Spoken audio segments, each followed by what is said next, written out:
Hey everyone, I'm Steven. And I'm Megan. And we're the Board Game Weekenders, and today we're reviewing Red Rising. Produced by Stonemaier Games and based upon the novel by Pierce Brown. Let's take a look. To set up Red Rising, you're going to shuffle the character cards and place them face down in the center of the board. Then at each location, you're going to put two characters face up with their banners kind of showing so you can see what's underneath it, just not the card effect. Then each player is going to get 5 character cards as their starting hand. Each player is also going to get one of these random house tiles, which will give them a special ability during the game. Each player places their fleet marker on the 0 space of the fleet track. All of the helium tokens go in the center of the space in the provided tray. Make sure to place the sovereign token nearby, the start player token, and the Red Rising die.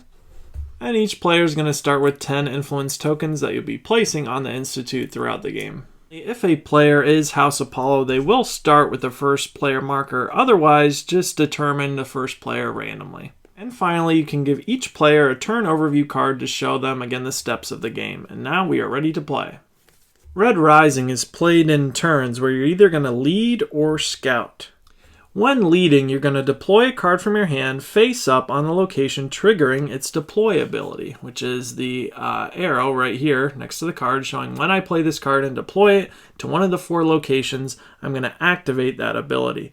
So for this card, I would gain a blue card from the location that I play, again, this orange card too. So if I played it over here to the Institute, there is a blue card, again, that I'm deploying it to. So I could then gain that card, and then it says end my turn. So that would kind of be an example of, again, the lead action. Now it's important to note, not all characters will have deploy abilities. And normally when I deploy a card, let's say I deployed this card to Luna here, I cannot pick up a card from where Luna is normally. In that last example, I could because of that character's ability. So if I deployed, again, this blue card here, I could pick up either from the Institute, Mars, or Jupiter. And I have to pick up the top card from that location.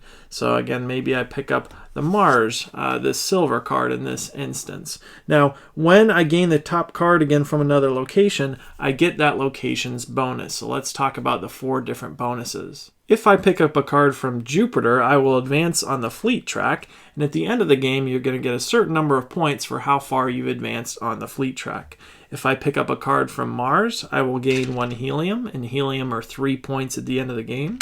If I pick up a card from Luna, I get the Sovereign token, which will activate the special ability of whatever, again, family tile I had at the start of the game. So in this case, whenever I gain the Sovereign token, advance 1 on the fleet track. So if I had this, again, Jupiter ability, and I got the Sovereign token from, again, picking up a card from Luna, I would advance 1 on the fleet track. So your kind of special ability, again, will sometimes trigger during the game, usually, again, always when you get this Sovereign token.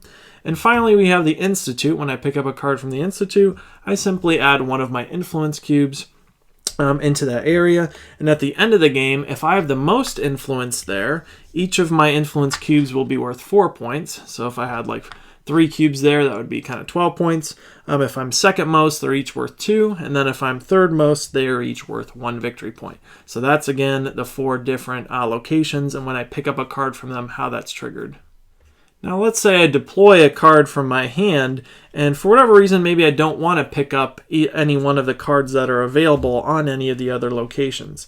Instead, I can gain the top card from the deck, and then I can roll the Red Rising die and gain the resulting bonus. So it might move on the fleet track, get the Sovereign token, get a helium, move on the Institute. You can banish a card from, again, the locations here. So maybe I want to get rid of this card because one of my opponents is using it.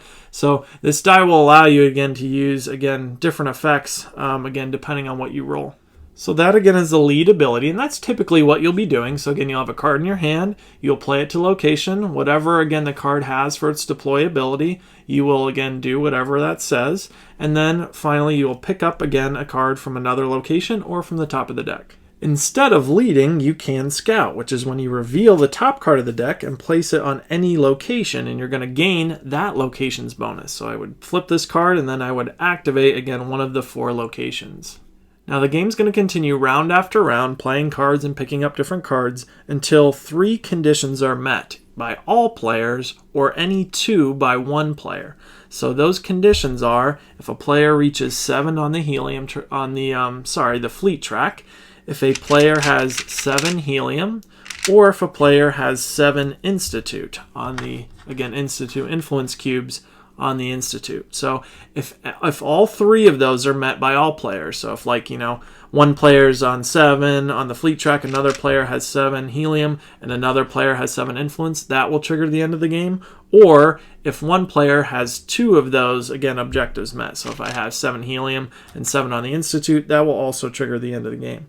Now you're going to finish taking turns until each player has taken the same number of turns in the game. So, and if Apollo is an extra house, they actually get an extra turn at the end of the game. That's kind of their special ability. And then you will proceed to end game scoring. There's a handy dandy score pad that they provide with the game. So we have the card values points. So in the top left of each of the cards, you'll see a point value. So I just add all of those up. That's just straight points.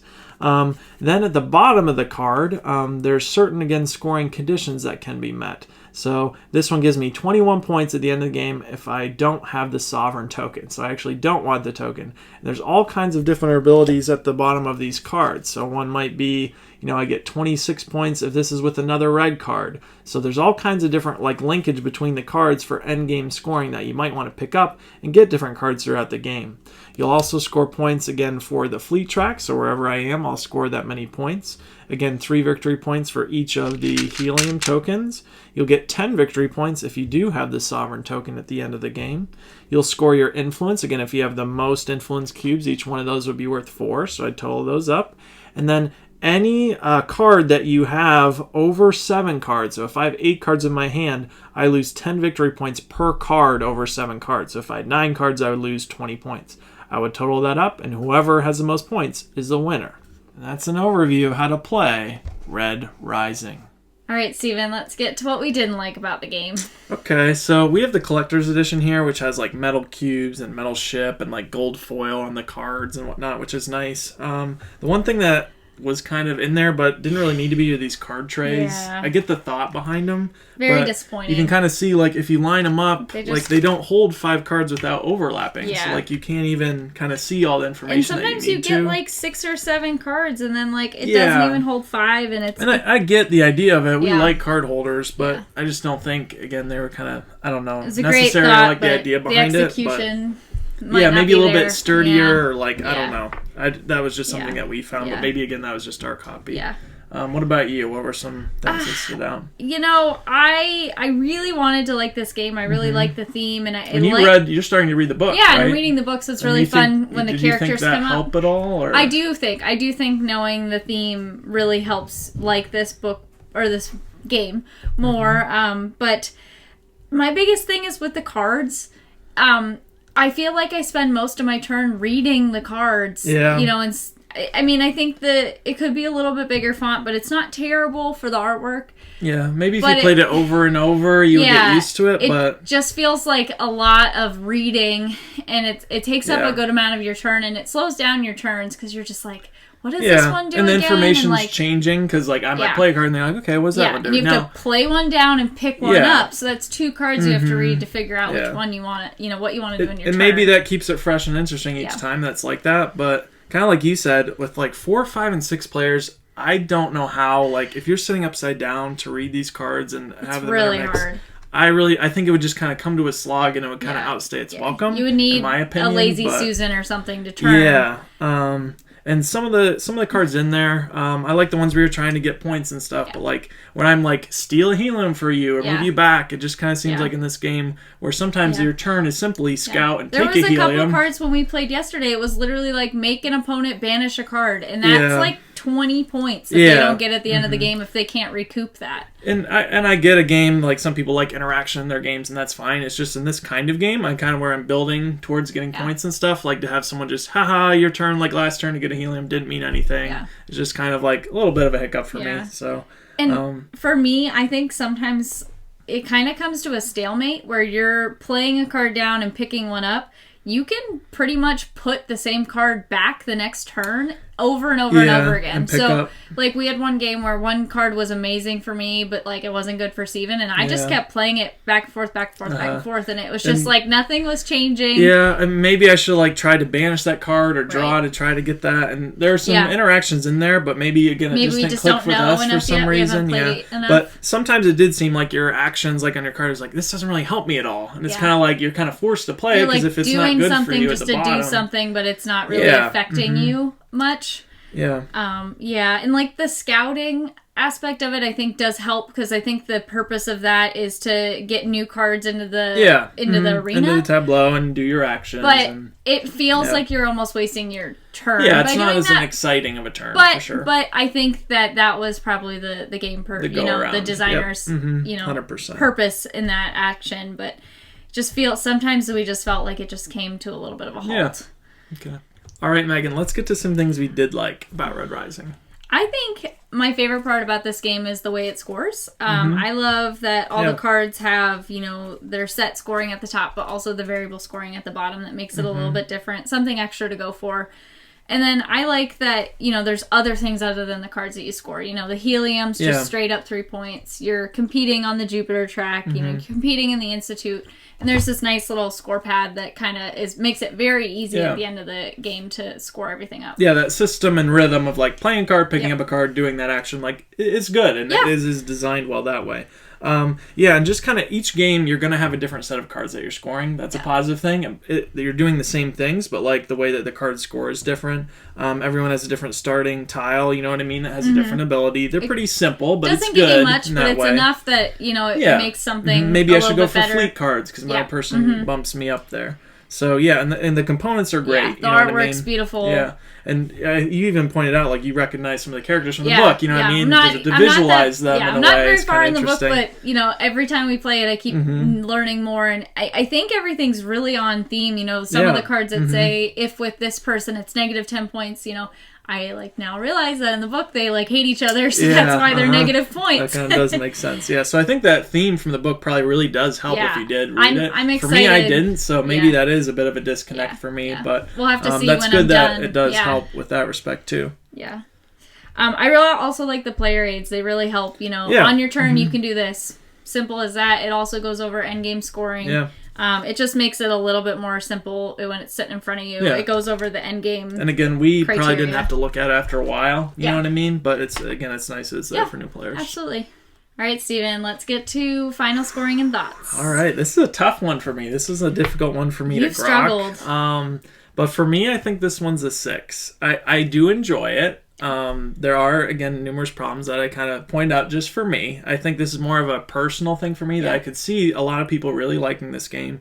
For me, it's just the kind of flow is a lot of disjointed at times. It was hard to, again, read all the actions on the cards, and it was fun going for the endgame points, and that's my favorite part about the game. But I think I played a game, Megan didn't, but it's called Fantasy Realms a few years ago, and that's all just about, again, scoring points at the end of the game. It's a lot quicker and easier, and I just think I would rather play that one over this one, for me personally. But again, I could see why people would like this one. Take that cards really are. And again, I'm more of a Care Bear, where like in this kind of a game where you're just scoring points, I really don't like that negative interaction, as opposed to like we're in a war game or whatever where like that's supposed to happen. So again, that's just for me, but that's where I come in at a 6. Yeah. I think I'll give it a 6.5. I think that I like this one a little bit more than you. I think, I don't know if that's because I understand the theme a little bit better, but maybe. But I have hopes for this game. I think the second game we played was much better than the first, so I think, playing a couple more. I think for me the hiccup is I don't like taking a slow turn because I'm reading all my cards. Yeah. So once I know the cards better, I think quicker turns will make it a little bit more smooth, and a more enjoyable experience. But I'm happy to play it, but I'm not sure that I'll be dying to get it off the shelf. Yeah. Every time we go to play a game. Yeah, this is one that like time will tell. It's kind of again an interesting one for us, but again, that's really kind of where we're at right now. Yeah. So hopefully more, and I'm hopeful when I finish the books that it'll click a lot more with the theme, and I'll like it much more. Yeah, so hopefully that help you guys at least maybe get your own thoughts about kind of what you might think about it. But that's again our thoughts. So again, I'm Steven. And I'm Megan. We're the Board Game Weekenders, and thank you so much for watching. We'll see you next time.